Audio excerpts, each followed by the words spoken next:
Hi, this is Suzy Wilburn of Southeastern Guide Dogs, and you're listening to White Canes Connect.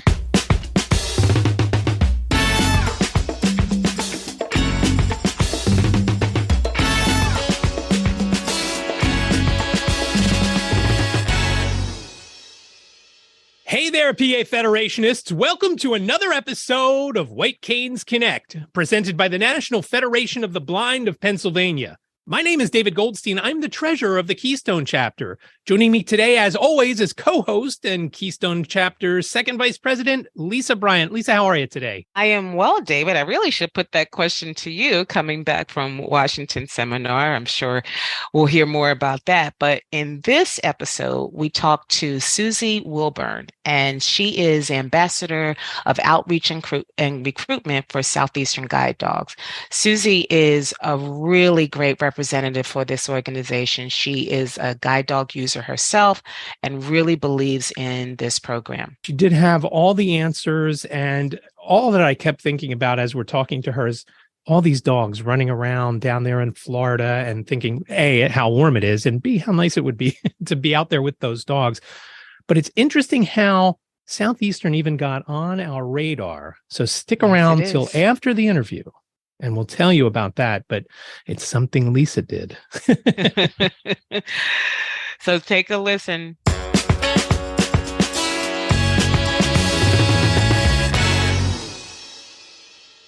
Suzy, thanks so much for being with us today. Yeah, my honor. Thank you. Hello, Suzy. It's a pleasure to have you. We can talk later about how we even found out about Southeastern Guide Dogs, but initially we thought we would have you on with one of the representatives, but we were told that we could get everything we need to know about the program through you. So it's nice to have that one-stop shop in our midst here. Well, thank you. No, thank you.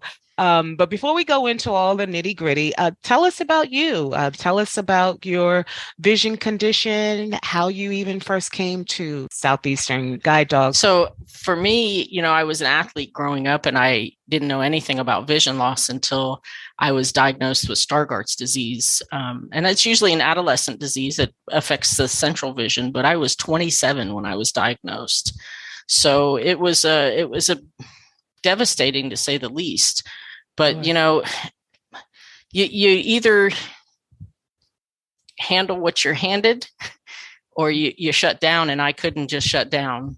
So, through some of my dealings with the Division of Blind Services and our local lighthouse, I came to Southeastern Guide Dogs through an internship in the Human Resources Department. Now, I had never worked with human resources before. In fact, before my vision loss, I was an IT professional. But during my loss, I didn't know how I could work with computers. And still, now this is a very long time ago, so computers weren't what they are today. Right. But through my internship, I learned about the transformation that Southeastern provides to their consumers. And I wanted to be here forever. So I don't want to say I forced them to hire me, but I'm pretty convincing when I need to be. So I started here in the kennels working with our dogs, and I didn't have a guide dog then. I didn't want one because honestly, I was still adjusting to my vision loss, and I did not want people to know I couldn't see.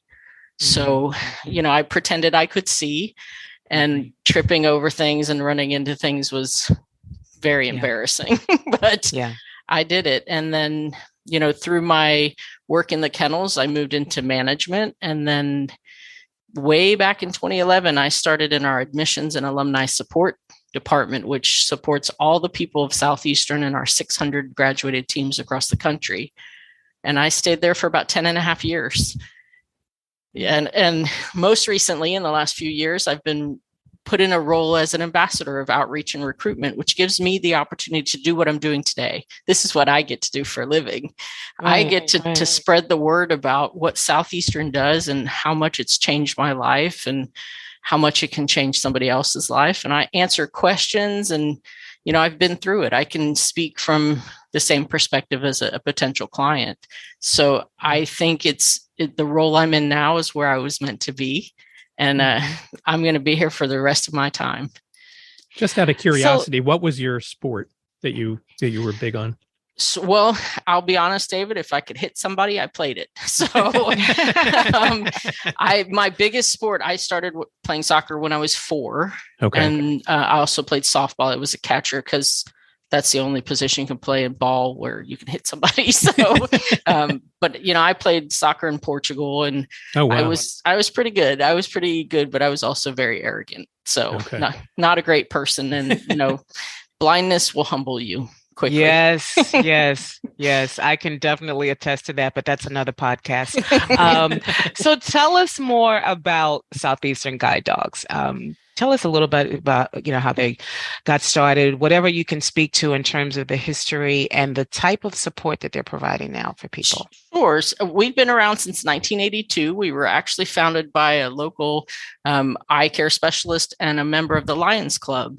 The Lions Club supports a lot of vision loss resources, and they were interested in having a guide dog school in the South because there are no guide dog schools in the Southeastern United States until us. So in 1982, we started here in Palmetto, Florida on a cow pasture and a few orange trees and a 2-bedroom house with a couple of dogs and a trainer. And since then, we've matched more than 3,300 people with service dogs and guide dogs. Wow. Yeah, it's been amazing. We are still the only school in the Southeastern United States. Okay. So we love it down here. It's not all about location, though. We do have the beach just down the road, but there's much more than that. With Southeastern, we have a lot of different programs. We started as a guide dog school, and that is where our heart is. But we do have other programs for veterans that are fully sighted.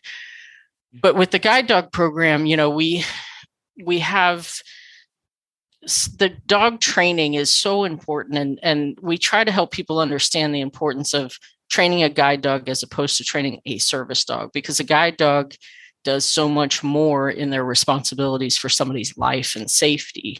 But it's important to realize that about guide dogs and their trainers. We have about 20 certified guide dog trainers on our campus, and there's just over 100 in the U.S. total. So it takes a special person to train a guide dog too. Right. But it takes a special person to use one. And in terms of speaking, staying specifically on guide dogs as opposed to the other service dogs, tell us how differently trained the dogs are according to the varying degrees of vision loss. Because maybe I'm wrong. I honestly could learn a lot here too myself. I'm low vision. And how does a guide dog support someone who is low vision as opposed to someone who is totally blind? And what kind of how is the training different? So that's a phenomenal question. And we get that a lot because there's myths out there about guide dog users. You don't have to be completely blind. You can be what we call high partial. I'm a pesky high partial. So I like to use the vision I have left. Yes. So it is unique when you have somebody who does have usable vision who wants to use a guide dog, because we really design a guide dog's training to do everything for that person in navigation. And if somebody is sneakily using their vision to work for the dog, it can really be dangerous. I can attest to that. During my training with my guide dog, Carson, I would not listen to him when he would give me subtle cues to move to the left or right because of an obstacle. And so he decided he would stop working until I decided to stop using my vision. And, what I do is I use my vision to see the things I still can. I let him worry about doing the guide dog stuff. But, the guide dogs are trained at Southeastern for about 40 different cues and skills in harness. A lot of them are navigational. You have to be able to tell directions to your dog to go left or right. But then there are other unique ones to find things, like find the chair or find the steps, things like that all of our users can benefit from. Because if you can imagine, and I'm sure you have the same issue. I have no depth perception. Yes. So I can see a set of stairs. it's not safe for me to try to traverse those without assistance. And so when Carson's by my side, he's trained to be able to traverse those slowly and safely, and I follow him. That is true for any kind of vision loss, things like that. So the biggest part we have with people who are partially sighted is them trying to do the work for their dog, but we can work with that for sure. Right. So it sounds like it's easier to train the dog than the person, which is, I mean, of course, right? But absolutely, the training is the training. It's up to the user to trust the dog. So more so absolutely than trust their own sight. So inherently when you have a disability and especially vision loss, it's hard to trust people. Yeah. And so when we bring someone here to get a dog, we're asking them to trust the dog now. And that is the hardest thing for our students to adjust to. But every one of our students, myself included, has what we call the aha moment. The moment during training when the dog does something that makes them say, I trust you. Mine was a 16-inch step off a curb that my dog would not let me do because it was not safe. And he did something called intelligent disobedience. He's trained to listen to me and follow my instructions unless it's not safe. And if it's not safe, he's to disobey me. And he did. He would not let me go forward until I realized I needed to check my curb, and it was 16 inches down. And that was my moment when I was like, oh, you've got this. Like, let me just listen to you. We've been that way for just over 11 years traveling like that. 11 years. Wow. With the same dog. With Carson. So he just retired at the beginning of January. He turned 13 and we took the harness off for the last time. So will you be getting another? I will. We call them successor dogs, but I have to take my time. And a lot of people that have guide dogs that have had more than one will know it's hard to go from the first to the second. So I'll give some time to let things settle and be able to give a second dog a chance. Yeah. And where is Carson now? Right now, he is laying next to me. So he's desk. Still with you. Okay, oh, yeah. That's that. Yeah, okay. That was okay. He's enjoying the recliner with my husband a lot. That's for sure. So let's talk about the sort of like lifespan of a dog. Where I'm guessing they're breeded right there. Yep.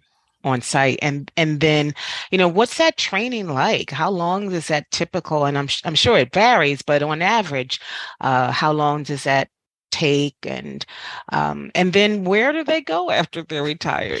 Well, and for us, we do have our own breeding colony. We have our own genetics and reproduction department. We have a neonatal unit here. We have a nursery. Wow. We have puppy kindergarten. I don't know how long this podcast is, but if it's 8 hours or more, we'll be okay. But we are very serious about making sure that our dogs are of the utmost health and ability to be guide dogs, because they're supposed to work about 7 to 9 years. And we want to make sure that our dogs are happy doing that and healthy enough to do that.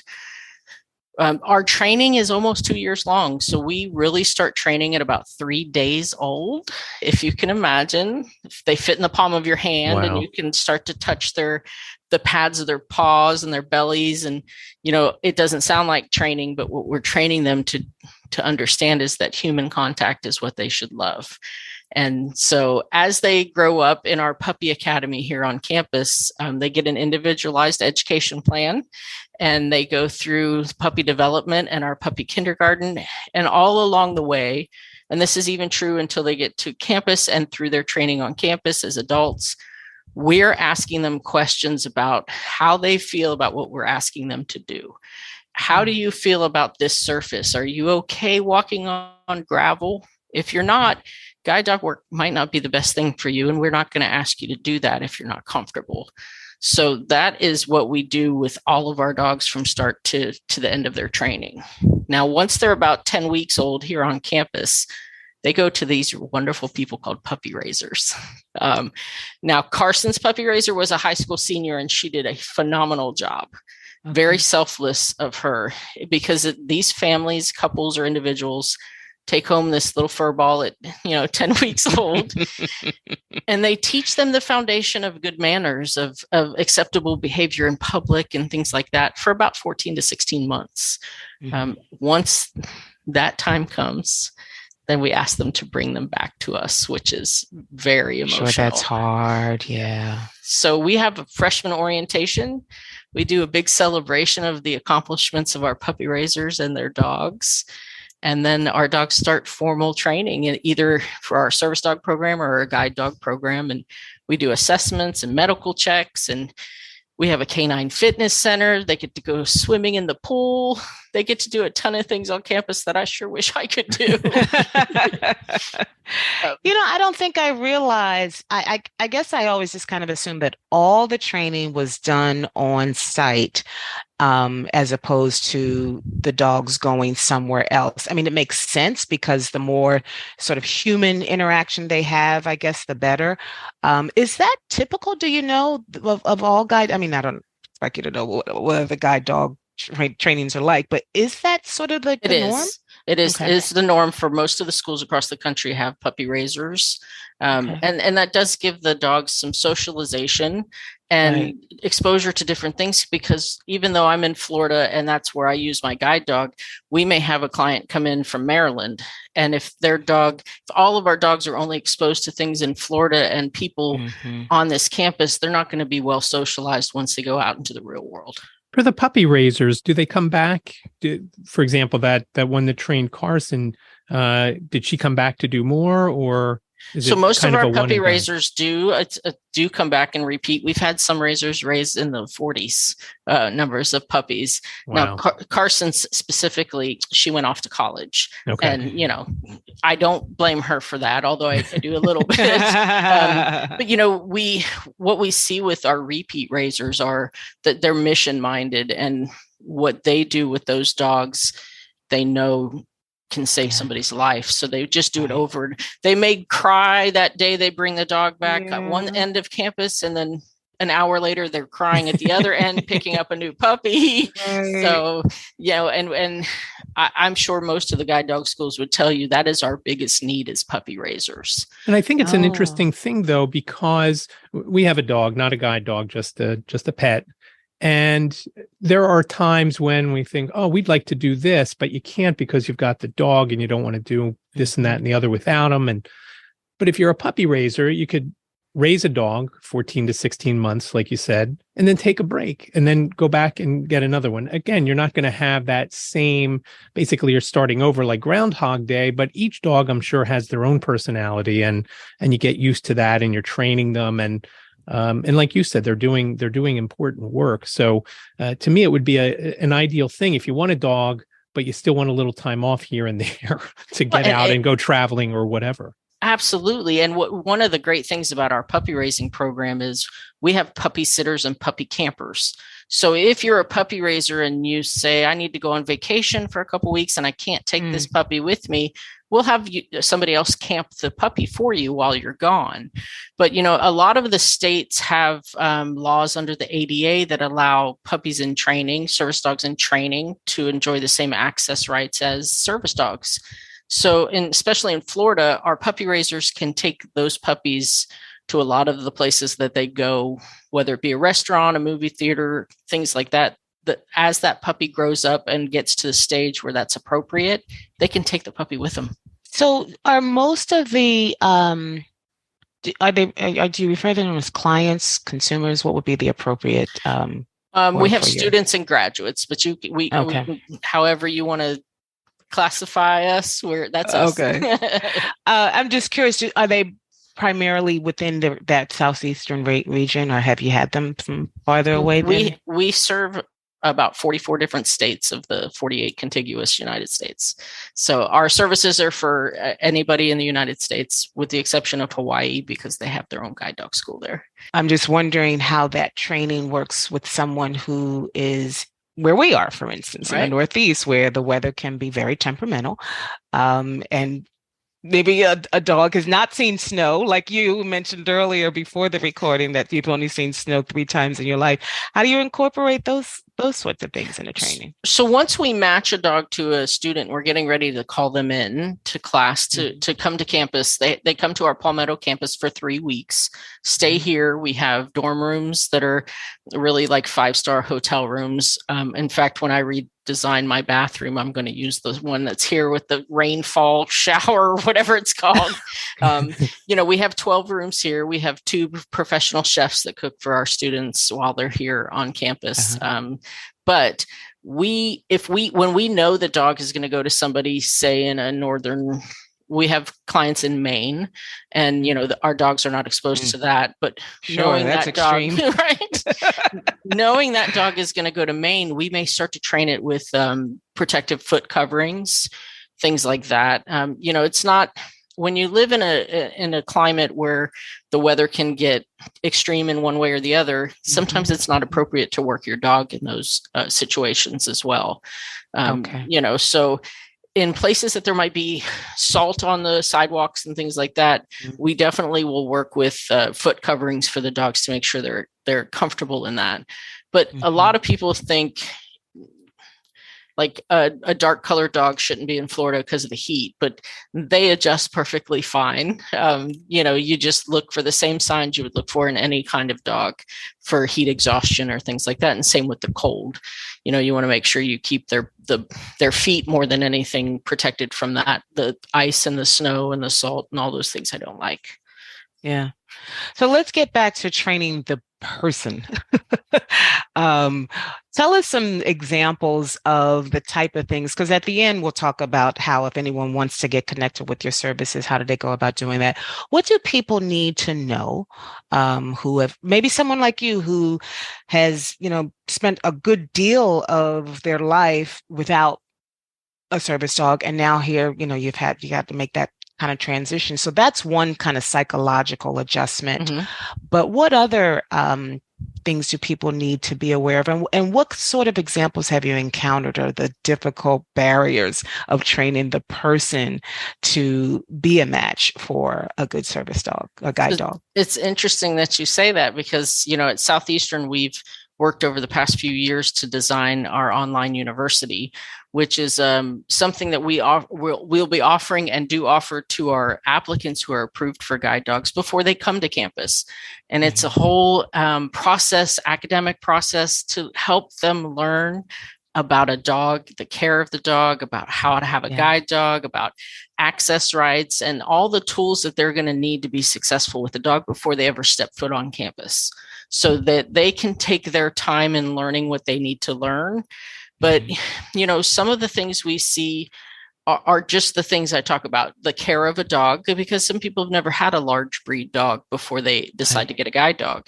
It is a commitment that a lot of people don't understand. So we're trying to set our students up for success and give them, like I said, those tools to be successful before they ever come meet their dog.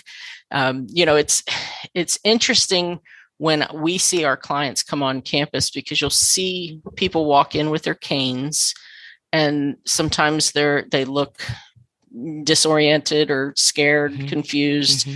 And over the 3-week transformation of training, you start to see somebody with their head held high.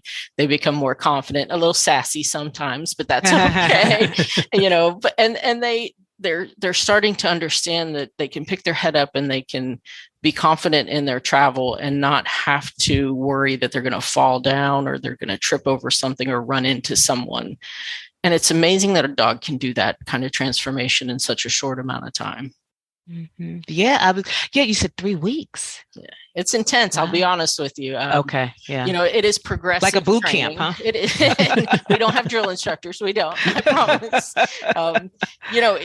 We do kind of a progressive training. So our campus is set up it's kind of secluded and quiet, and we can control the people in the traffic. So that's where we start their training. Their first steps are here on campus.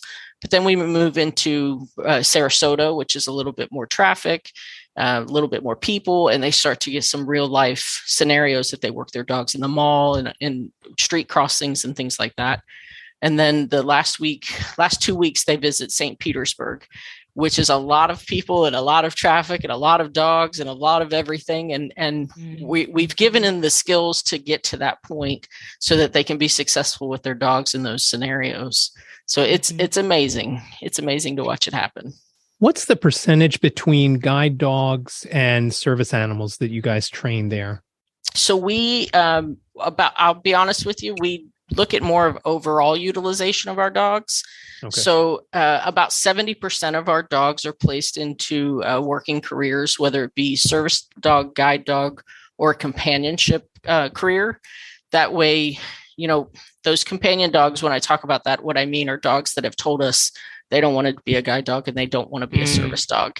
They want to be somebody's mushy pet. And they're still impactful because they're skilled companions. We have a companion program for children with vision loss.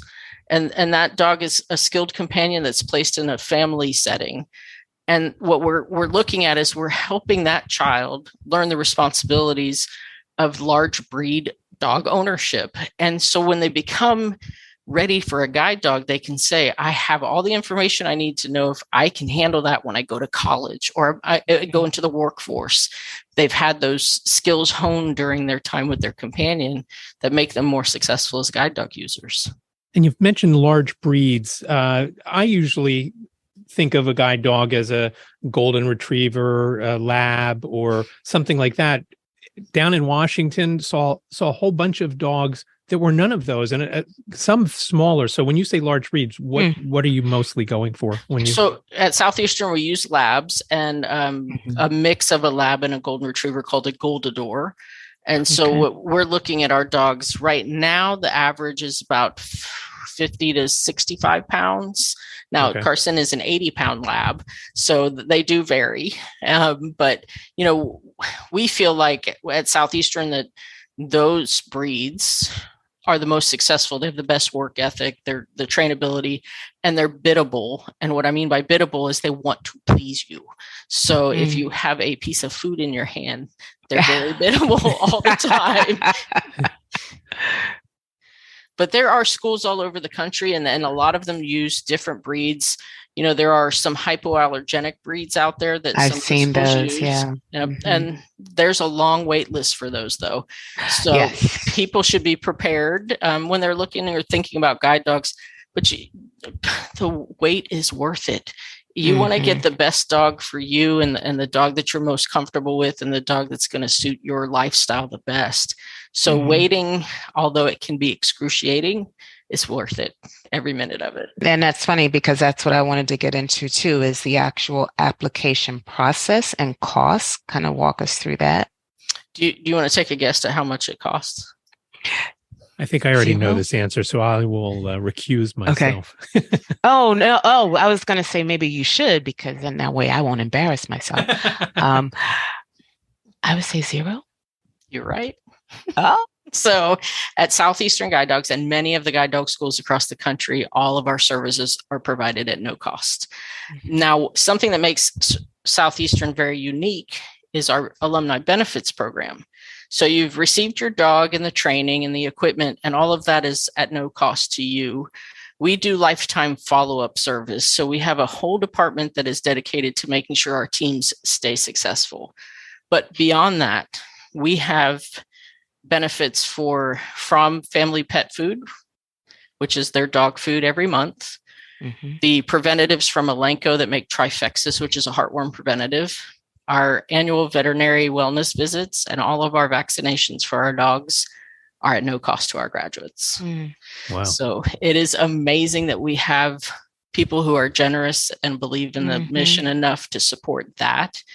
That is unique in the guide dog industry, that we do those benefits. But if you think about somebody who's lost their vision, they may have gone on low income because of it. A $60 bag of food every month is a lot to take out of a budget. Right. So being able to provide that for our graduates takes a big burden off of their shoulders when they're thinking about getting a guide dog. And that's what we want. We don't want it to be a financial burden to be independent. It should not be. So if any way we can help that, we do. So if someone wants to get on? So there's currently a waiting list. Absolutely. So if someone wants to at least start the process and get their name in the queue, what is the first thing they need to do? So first thing that at Southeastern that they need to have is orientation and mobility training. So we require that because the skills you learn in that training, they transfer over to guide dog work. You can't work a guide dog safely without that training, in our opinion. So now, do you prefer they get that again through you, or can they prove that they already have? Do they need to prove they already have that? Yep, they need to prove they already have that. We already have that. Okay. We don't offer that kind of training here. Okay. But we can offer resources for that. But that part, and we need to know that somebody's physically able to care for a 2-year-old dog, and they are dogs in and out of harness. Right. But beyond that, they need to, our online university is going to give them a lot of information to help them be successful. But the commitment is what they need to understand the most. First off, it's a lot. And it's, like I said, worth every minute of it. But when I get up in the morning and I'm going to have a day out, I have to think of my dog first. Do I need to feed him while I'm gone? How many busy bags am I going to need to take with me? Right. Water, protection, things like that. It is a commitment, but it is for the people that truly are committed to being guide dog users. It's a lifestyle that is unbelievable. But it is not for everybody. Have you had some unfortunate mismatches? So we have, I'll be honest with you. Carson was my third try. Oh, okay. So third time's a charm. But my first dog, when we started out together, I think I wanted to impress everybody and pretend I could walk faster than I could. And so they gave me a dog that walked faster, and it was horrible. He was, so he got to go on to be a guide dog for somebody else who walked faster than I did. My second dog was phenomenal. He was a Goldador. And he would not miss a beat in stopping for curbs, but every time I would praise him in a very high-pitched voice, he would roll over for a belly rub. Oh dear. So like in the street even? Oh yeah, downtown Tampa. Oh my golly. A good boy, forward. No, belly rub. No, forward. So really what he said is, I can do this guide dog stuff, but if you ask me what I really want to do, I want to write big belly rubs, and that's what he got to do. He got to be somebody's pet. Okay. So, it was, they are all, you were right, David, when you said they all have different personalities, because every one of them does. And it's kind of scary when you match them with somebody and then you see the team a year or two down the road and you see that their personalities match each other perfectly. Wow. I'm going to need that dog's number for Ziggy to get in touch with. But it sounds like you've been very successful, even if, something doesn't quite work out with, the pairing, that you've been able to, for lack of a better word, repurpose a dog. So right. It doesn't sound like there are any, not stray dogs or homeless dogs or whatever the terminology is. Right. They find some sort of purpose, even if the initial one doesn't work out.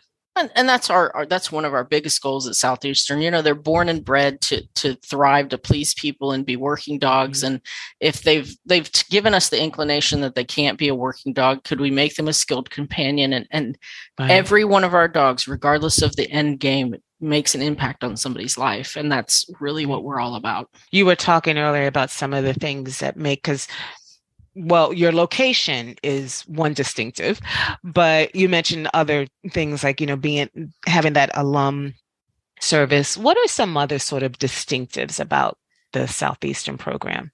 I think the biggest one that once you get involved with Southeastern, that you find out very quickly is we're a family, and that's everybody involved with us. We're not looking for high numbers. We're not looking to pump people in and out of here with dogs. We want to make sure that you become part of the family and that you're taken care of, and that anything you need, we can help get the assistance, the dog, the equipment, all of that. But really, when I can tell you people that I had conversations with 10, 12 years ago, because we're still family members and we still talk to them. And even some people that have moved past the point where they have a guide dog, that doesn't mean that we've forgotten about them. They're still part of this family, and they always will be. So I think that's what sticks out the most for me about Southeastern. Now, as a visually impaired person, I will tell you, I've worked here almost 14 years, and I could not tell you a single time when anyone here treated me like I was visually impaired. Mm-hmm. They treat me like what defines me is my passion for my career and the people we're privileged to serve, not my vision loss. And I love that. Are there any other visually impaired folks that work there? We do. We have a few graduates that work in our philanthropy department that have guide dogs. And then we also have service dogs graduate that works for us. And that's what I was going to ask about on the other side, because we should, in fairness, give some voice to the other type of service dogs that you provide. So you mentioned for veterans. Sure. What else? What other type of dogs are you training? So for us, we do service dogs for veterans with post-traumatic stress or other disabilities like mobility needs. Now, in the industry, there are service dogs for just about everything you can imagine. Yeah, I think I shared with you that I met a woman who has a service dog to alert her to her migraines. Yes. And, we have a service dog graduate who received his dog for post-traumatic stress, but he suffers from migraines. And part of his training with his dog once he got it home was how to retrieve his migraine meds. And now his dog alerts to his migraines and can get the medication before it ever happens. It's amazing. Wow. Yeah. If it's a disability that's a qualified ADA disability, there's likely a service dog for it. We've heard of diabetic alert dogs that alert to low or high blood sugar. Hearing alert dogs for people who are profoundly hearing impaired. There are dogs for autistic children, which is amazing to see that little process happen. Now, we don't offer those services at Southeastern. We only have our guide and our service dog program for veterans. Okay. But in the industry, if somebody's got a disability and they're looking for a service dog, there are resources out there. I would caution people to really do their research when they're looking for a service dog and make sure the organization is legitimate, they're responsible with their dog training, and they have humane standards and things like that. Talking about basically giving everything away, how does Southeastern get their funding? So it's interesting you say that. We do no government funding here at Southeastern. Everything we get is by private donations, community foundations, and grants. So we have a very generous donor base, and we, like I said, we're family with them, and they believe in what we do, and they get to see that what they donate to us goes to our mission. It doesn't go to other things. It goes directly to our mission. And we have commencements where our graduates graduate, and we'll invite donors in to meet them and get to see what their money is doing for somebody. I can tell you, I could not have afforded Carson had he come with a bill, I wouldn't have been able to do it. And that's true for a lot of recipients. So the generosity of our community it's awe-inspiring, and it's so needed. Right. I can only imagine what the costs are year in and year out to do all this. And what an outstanding thing that you get funded like that. Absolutely. That I was actually going to piggyback on that more specifically. Like, what is the cost to train a dog typically? So ours is tens of thousands of dollars go into each dog. And if you think about that process from our genetics and reproduction department, honing in on the healthy parts of the dog and the right dogs to breed together through that puppy training before they ever leave campus, and then their puppy raising, and then their training here, and then their life with their handler. It's a lot of time and love and heart that goes into each one of them. It's a lot. You mentioned the need for more puppy raisers. Any other needs that you'd like to kind of pitch support for? I'm telling you, we always will take a donation with a smile on our face. If you ask me today if you would like to give me $100 or a puppy raiser, I will take that puppy raiser every day. And you think about the puppy raisers are special; they're very special people. It takes a kind soul to be able to raise a little fur ball and make it a guide dog for somebody, and they're special. We love every one of them. Yeah, so that's the primary and most important need. Suzy, anything else that you'd like to touch on before we let you have the opportunity to give your contact information or how people can get in touch with Southeastern? Southeastern it's a magical place, and I love it every day. And I like I said, I'm going to be here till the end, and I don't know how many guide dogs I'll have in that time frame, but I'm loving the guide dog lifestyle, and Southeastern made that possible. So how should people get in touch with Southeastern? So the best way to find out about any of our programs or any of the information you heard today is at guidedogs.org. Our website has a lot of information and a lot of testimonials and ways to sign up and raise a puppy if you want to. Hint, hint, hint. In case we didn't hear that before, right. Like we need the puppy raisers. And, they can always, with questions, email. Our general email is info@guidedogs.org. We'll get you to somebody who can direct your email to the right person to answer any questions or give you any assistance. Suzy, it was great talking to you. I think you are probably one of the most passionate and authentic guests we've had. And thank you for just sharing this program with us. Well, thank you guys very much. We're honored to be asked to be on. And anytime you want to chat with me, like I said, we could go for hours and hours. So thank you again for helping us spread the word. And I hope everybody out there stays safe.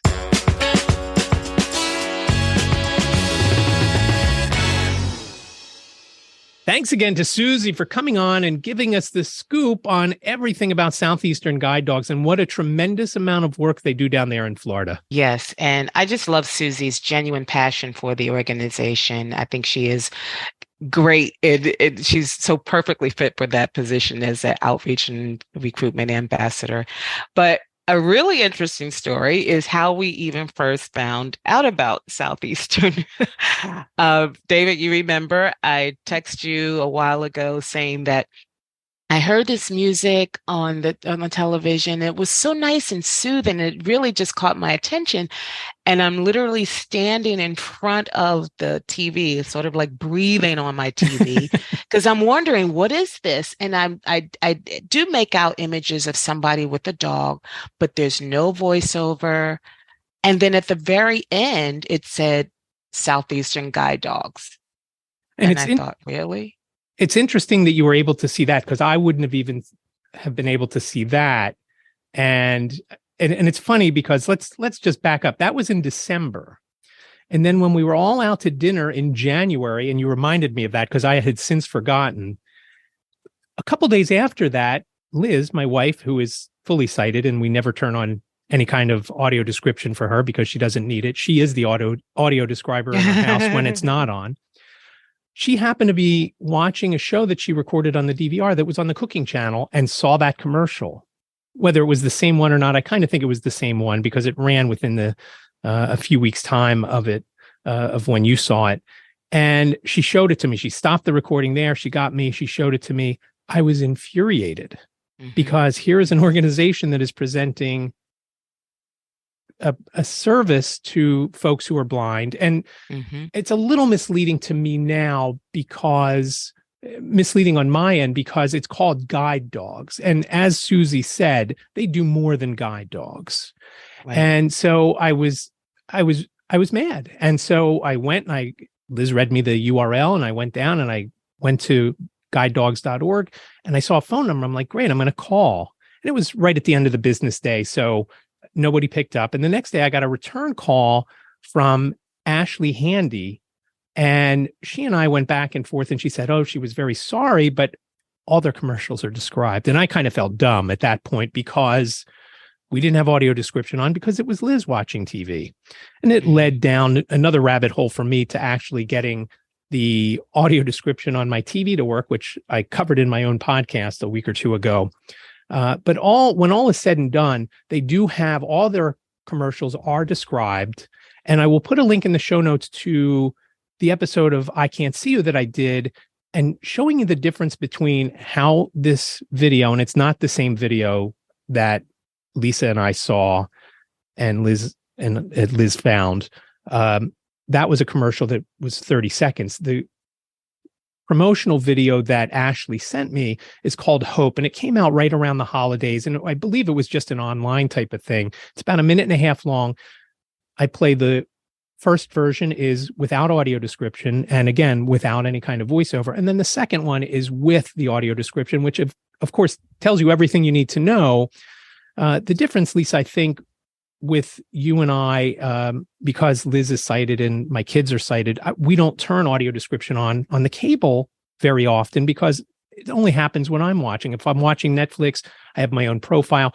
You evidently don't use audio description on yours because you have enough sight that you get by with. So that's where the issue, I think, for both of us was we didn't have audio description on it. Had we had it on, it wouldn't have been anything. It wouldn't have even crossed our minds to even reach out to them. And I'm glad we did, because I think this was a great interview. Suzy was a great guest, and she basically gave the whole rundown of what Southeastern Guide Dogs do down there in Florida, just south of Tampa, where, again, today, as we're recording this, it's freezing outside here, and in the upper 20s. Down there, it's around 70. Do the math, and we all wish we'd be down there. Yeah.